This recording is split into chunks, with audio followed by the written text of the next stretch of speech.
This is a preview video. Thanks for joining us at XM.com. The Eurozone is on the verge of a recession, and traders will be eyeing the business PMIs on Thursday for clues on the state of the Euro area economy. I'm Cristina Marujas. With me today is Cristina Bartenido, investment analyst.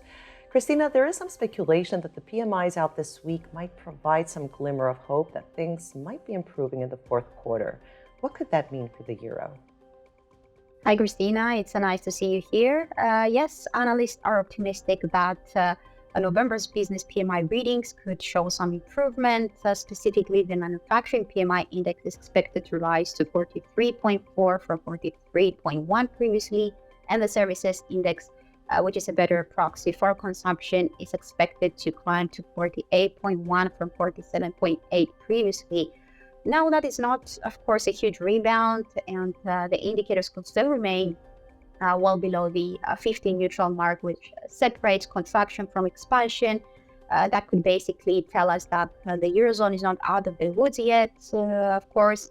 On the other hand, though, markets might welcome any improvement in hopes economic conditions in the Eurozone may not further deteriorate. We might need more, let's say, stronger business PMI readings in the coming months to confirm that.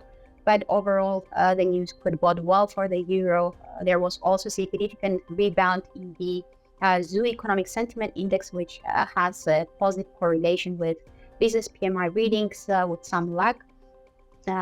Specifically, the index gained almost 10 points in November, more than analysts expected, rising to the highest level since February. So that makes me think that positive surprises in this week's business PMI readings could be possible. And we also saw stock markets rallying lately on the back of signs inflation is moving to the right direction and interest rates might be more stable in the coming months.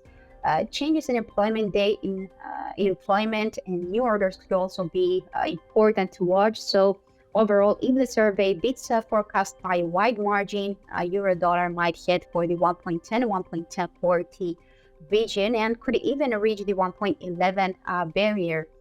Otherwise, any disappointments and signs that employment is falling and new orders are also declining could send the pair back below the 1.909 level and perhaps as low as 1.0820.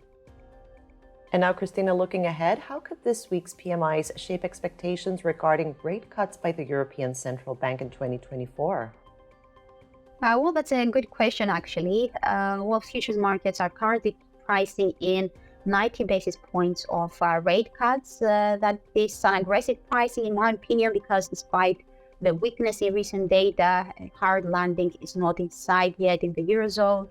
Of course, the impact from rate hikes has to take full effect, and geopolitical risks in Israel and Ukraine, which the bloc cannot control, could still cause disruptions in the economy. But so far, we don't have any, let's say, serious evidence to support such an aggressive rate cut pricing. So if this week's PMI data surprise to the upside, that pricing could decline, and therefore that would help the euro to move higher.